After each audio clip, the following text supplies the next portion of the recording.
This morning I was driving home from getting coffee, and I went back in time. I played Way Away by Yellow Card. I forget if that was the '04 or '05 soundtrack, and just really, really loud headbanging embarrassingly down the streets of Rockville, Maryland.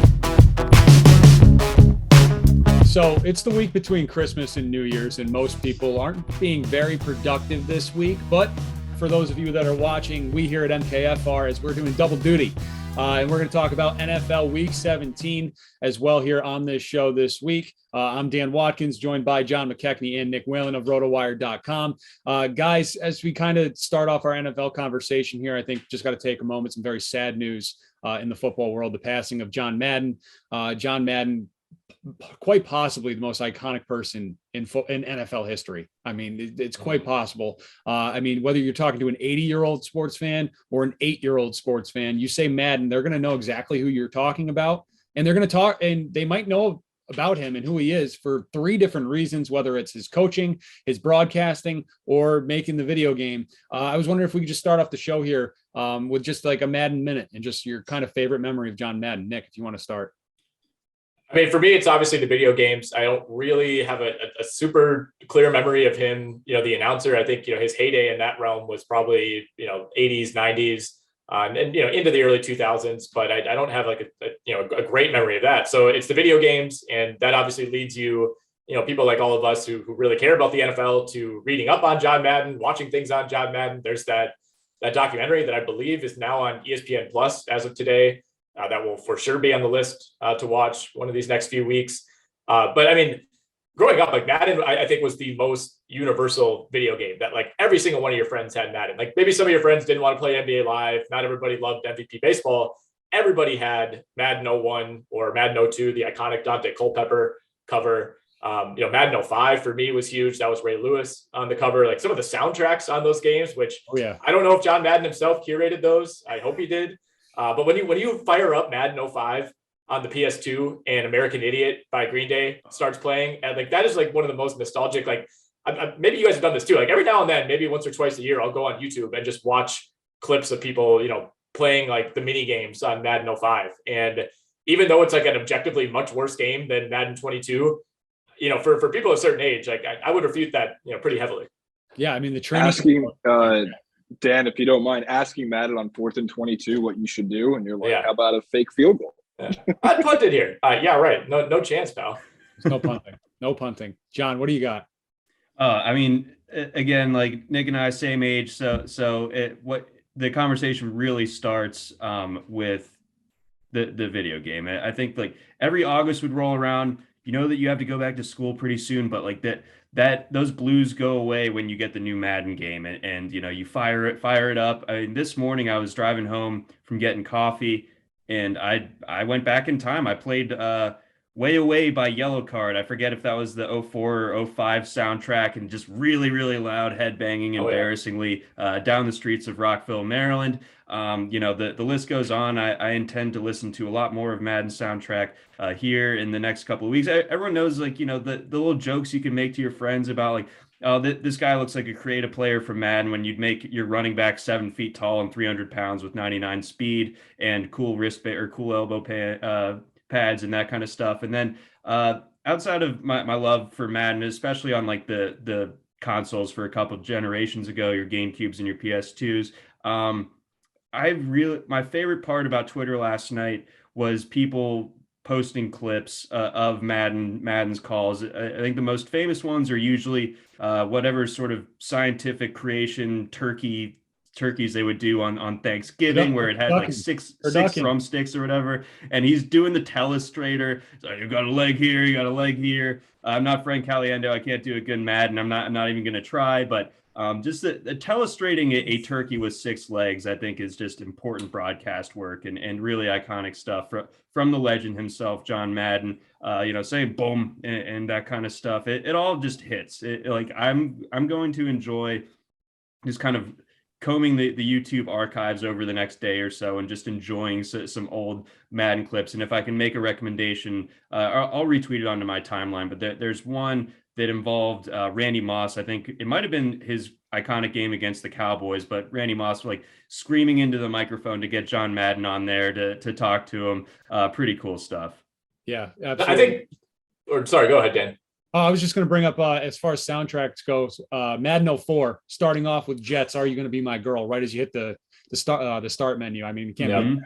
Yeah, got to choose your favorite team. That that decides like the color scheme for the game. Yep. Yeah, I mean, again, I would like to imagine that John Madden himself was like at EA Sports, like, no, we need to make sure that Green Day gets on the soundtrack, or like, no, that animation doesn't look right. Like, chances are he probably didn't have as big of a hand in these games as we'd like to imagine, but obviously childhood shaping. I mean, the biggest thing with him as an announcer, at least from what I remember, is, and I saw someone tweet this last night, that like he knew more about football than anybody, but didn't make you feel like he knew more than you, which is a really good trait, of course, to have as an announcer. And I think for someone who like there's kind of like the quirky announcers in every sport, and the ones that really work and the ones that really resonate, and there aren't very many, are the ones who aren't doing it as a shtick. There's some guys who you can kind of tell are trying to be quirky or trying to say weird stuff. It's almost like they wrote down a list of things that I'm going to say during this game. I don't think he ever really got that with John Madden. I mean, the only other guy I think who's kind of in that realm is Dick Vitale in college basketball, where it's like, you're not going to find anyone who's going to say a bad word about Dick Vitale. And even if you find him slightly annoying, there are certainly people who probably found John Madden's commentary a little annoying. Maybe you'd prefer more of a Jim Nantz, kind of a traditional broadcast, but at the very least, you're not going to say he was putting on an act. Like, that's definitely who he was when he was calling a game. Yeah, you felt like he was sitting on the couch next to you having a beer with you, and that's how I like my color commentator to be. You want him to feel like you can just chill and just kind of hang out with him, and that's what John Madden was. For me, my favorite broadcast call, obviously, Super Bowl 36, the final drive. Going from I don't know what the Patriots are doing here to I like what the Patriots are doing here to finally with what Tom Brady just did gave me goosebumps. I mean, can't beat that. I mean, his voice is etched in my brain forever for the rest of my life. When I'm 90 years old and don't know what's going on, I'm still gonna have John Madden's voice in my head talking about the Patriots in Super Bowl 36. So let's move on here. Week 17 NFL. A lot of playoff implications in both the real football and then it's fantasy championship weekend as well. So guys, let's kind of get in here. Let's do a little speed round for the first, the 1:00 games. And if we can get 2 minutes on the clock and see if we can actually do this week. I know we were very well at it last week with one more person. So let's see how we do it with just 3 guys. Anyways, let's start off with Tom Brady at the New York Jets, 289.5 passing yards, more or less. Nick, what do you got? I'm going more. It's the New York Jets. It's Tom Brady. Even though the weapons aren't there, we saw what Tampa's still capable of doing last week against Carolina. John, Antonio Brown, 80.5 receiving yards against those same Jets. What do you got? I'll take the more. Totally ate my words on my Antonio Brown expectations last week. Clearly, he's going to be extremely involved, especially as long as Mike Evans is sidelined. So I will take the more on Antonio Brown. All right, Bengals, Chiefs, a big one at 1:00. Patrick Mahomes on the road at Cincinnati, 288.5 passing yards. Nick, more or less? I'm going more. Should get Kelsey back. I'm kind of flip-flopping on how I think this game is going to play out. Part of me can see the Chiefs, winning in a blowout, but I really hope it's back and forth. What we saw from the Bengals offensively last week would imply that it very well might be. All right. And John, we got Joe Burrow at home, 275.5 passing yards, more or less. I'm going to take the more. I think that this one does turn into that back and forth type of track meet. If the Chiefs are at full strength, they're definitely going to be able to move the ball on that Bengals secondary. Burrow and company are going to have to respond through the air. You got T. Higgins, you got Jamar Chase. I think that Burrow has enough around him to hit this number. I'll take more. Nick, Joe Mixon, 78.5 rushing yards, more or less. I'm going less, based on what John just said. They have the weapons to win this game through the air. They were not shy about doing that last week against Baltimore. Kansas City's front seven has been pretty solid against the run, really since this winning streak started. So I think if Cincinnati's going to win this game or hang around, it's through the air. Speaking of that banged up Ravens secondary, they get to try to contain Cooper Kupp this week, John. 115.5 receiving yards, more or less. It's a high number, but I mean, having watched this Ravens secondary, it's embarrassing. Like, they would have to give him the Devontae Adams treatment, and even if they do, I'm not sure that they can hold him under 115. I will take them more. All right, Jonathan Taylor, Nick, taking on the Vegas Raiders, 104.5 rushing yards, more or less. I think we see a bounce back from Taylor. Really tough spot for him to have like his worst game of the year, with me depending heavily on him to advance in the fantasy playoffs, which I did not do. But I think if we get a bounce back, maybe Carson Wentz isn't quite 100% if he's not able to practice a lot this week. So, I think we see a return to this offense running through JT. And finally, we got Stephon Diggs taking on the Falcons, 7.5 receptions, John, more or less. I'm going to take the less. I know that he's coming off the strong week, but I think 7.5 is a big number. If they get, Sanders and Davis back, I think there's enough other options to where they don't have to force feed Stephon Diggs this week. I'll take the less. All right, very good. So let's move on and talk about the late window here. Cardinals at Cowboys in that 4:00 window. Let's just talk about the quarterbacks here because that's what everybody wants to talk about. You got Kyler Murray, 265.5 passing yards is his total, Nick. How do we feel about Kyler? I'm very down on this Cardinals team as a whole, but can he throw the ball quite a bit this week against Dallas? Well, he might have to, based on how I think pretty much everyone expects this game to go. I mean, these are two teams that are trending in complete opposite directions. I mean, Dallas right now looks like arguably the best team in the NFL. That defense, especially with the amount of playmakers that they seem to have at like literally every single position. This is a really kind of a nightmare matchup for a Cardinals team that like, if they lose this one, we're pretty much out on them, right? Like I think they kind of have to be crossed off as a true contender. This would be now, you lose to Detroit, you had a huge bounce back opportunity against Indianapolis at home. You blow that game.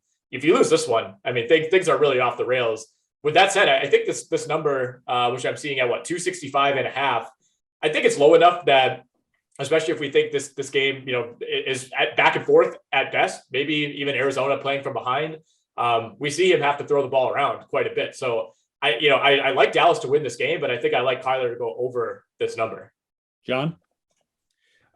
As far as Kyler goes, I think that they are going to have to go to the air a lot. And I know that Dallas testing them through the air is scary, not only because of the pass rush, but also Trevon Diggs, everything like that. And you don't have DeAndre Hopkins, but I think that Kyler Murray, even with everyone jumping ship and probably rightfully so, he's still a great player going up against maybe his hometown team. I think he's from like Allen, Texas, something like that. So I think he's going to show out. I like the more for Kyler Murray this week. And then you got Dak Prescott on the other side, 290.5, I believe, is his more or less total this week. Checking. Yes, it is. All right. For Dak, it's kind of been the Dak show in Dallas as of late. He put on a show against, was it Washington this past Sunday night, just an absolute bloodbath on national television. Insane. So, Nick, what do you like out of Dak this week against the Cardinals? Man, as always, we had a chance. I was looking this up. I think it would have been the first 60-point game in like, I think since like 2008 or 2007. And before that, there hadn't been one since like the 80s. Like it's very, very rare in the NFL to get to 60. And the Cowboys were at 56, I believe, like early in the fourth quarter, maybe even toward the end of the third. I hate that teams don't go for that. Like they obviously just sat on the ball the rest of the way, basically ran out the clock and got out of there. Like I wanted to see them, like they legitimately could have put up like 70 plus in that game, I think, if they wanted, the way that the game was playing out, especially in that second half. But that's beside the point. I think that was Dak's, despite Dallas playing well lately, that was probably Dak's first like really, really good game since maybe against Las Vegas. And I think they lost that game. That was a Thanksgiving game, but he looked good there. They've kind of been winning despite Dak, not that he's played poorly, but he's just been playing okay. That was the first game to me where he looked fully healthy and looked like the Dak that we saw through the first few weeks of the season before he got injured. So, everything seems to be coming together at the right time for the Cowboys. And, against this Arizona team that is kind of reeling, it's hard for me not to go more here. John? I will take the less, and it's not because I think Dak is going to play poorly or anything. I just think that's a high number. I don't know off the top of my head how many times he's hit that number this season, but I think that the Cardinal secondary is pretty solid, and obviously they got Chandler Jones rushing the passer. So I think that this limits Dak. I think something more like 275 yards and 2 touchdowns is what we'll see out of Dak this week. All right, very good. Moving on to Sunday Night Football, Vikings at Packers. Nick, you mentioned you've been to 3 straight Packers home games. Are you making it 4 in a row this week? I've been catching some flack from some friends for going to so many games. I will say I did get offered tickets to this game. I would have had to pay for them, so they wouldn't have been free.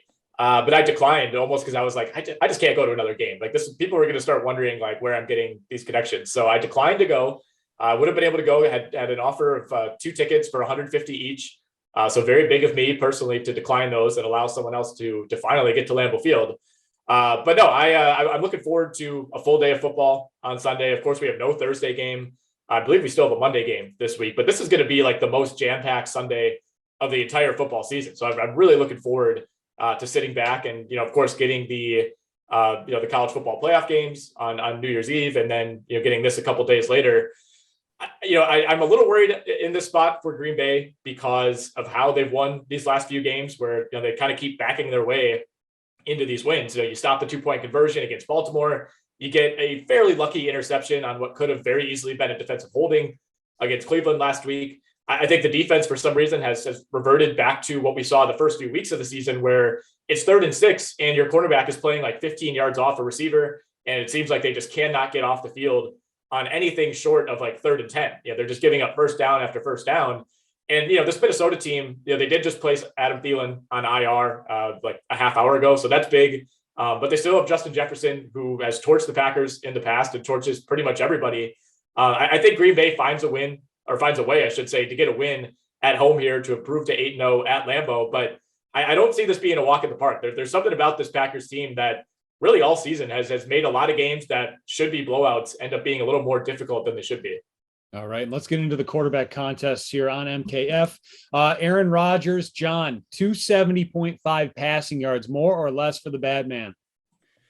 I got to go with more. Rodgers is he's playing at such a high level, making it another strong case for MVP, best quarterback in football. Hard to bet against him, especially at home. So I will take the more. Nick?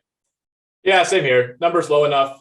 He erupted against this Vikings team, 5 or 6 weeks ago when they lost that one on a controversial, overturned interception by Darnell Savage.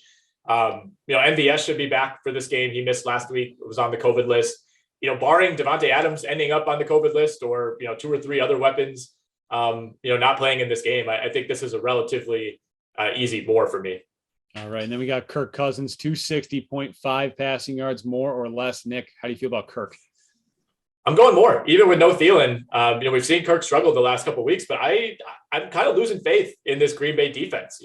Hopefully they rediscover it before the playoffs. But again, this is really reminiscent of the defense that everybody was really worried about after struggling against New Orleans and even struggling for a half against Detroit early in the season. And, they were able to right the ship for a while, but it really does feel like they've fallen back into some bad habits. On top of that, you might be reintegrating Jair Alexander, who they did officially activate today. If he plays in that game, it's good for him to kind of get some reps and get his win back. But I don't know that necessarily is like an immediate boost, for a guy who hasn't played in like 12 weeks. There's a lot of moving pieces for this Green Bay team. I think, again, this ends up being more of a back and forth game than it should be. John? I'll take the more here as well. I think Cousins is that guy that you never really feel great about putting any sort of confidence in. It feels a lot better to fade Kirk Cousins. It just does. It's science. But him, Justin Jefferson, desperate situation here, divisional opponent. I think all of that leads to the more here for Cousins. So very scientific take from me here, but that completely leans on narratives. But yes, I'll take the more for Cousins. All right, very good. That's going to do it for us this week on MKF Live. Before we go, one last time in 2021, Nick, where can they follow you? Yeah, final time for the year. So make sure you get those follows in. Maybe I'll change the handle in 2022. It's at my last name, but the L is a 1. So at Whalen or Way1in. John? You can find me over on Twitter at Johns_tailgate. JOHNS_tailgate, John's Tailgate. You can find all my goofy bowl season tweets, tweeted about the guaranteed rate logo last night. Very, very strong. Shout out to them. Cactus goalpost. Beautiful. Oh yeah. Yeah. Nothing like goofing off on twitter.com. Am I right, John? Folks, nothing beats it. All right. Very good. You can follow me at Dan Watkins Radio. Thanks for watching. Don't forget to hit that subscribe button and Happy New Year.